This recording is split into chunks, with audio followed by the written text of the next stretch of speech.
O kabandı. Oğlaşıptı.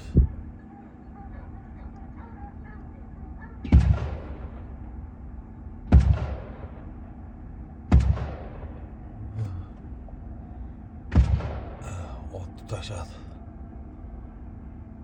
Prям parkingda mana shunaqa holatlarni kuzatib o'tiribmiz. O itlar uğraşıp olib, tishlashib, tortishyapti. Mana ovchi.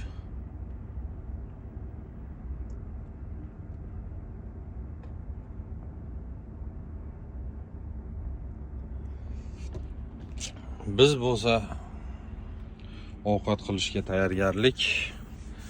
Bugun bozor damalyapmiz do'stlar. Anchadan beri gaplashmadik sizlar bilan. Bugun nima haqida gaplashaylik do'stlar? Fikringizni kommentariyada yozib qoldiring. Shunga qarab video chiqaramiz. Mana ovchilar yig'ilmoqda. O'ljani qo'lga kiritishdi. Bitta kabandi 4 ta ovchi, 4 ta it g'asir qilib ushlashdi. Xullas mayaqdan quvlab kelishdi.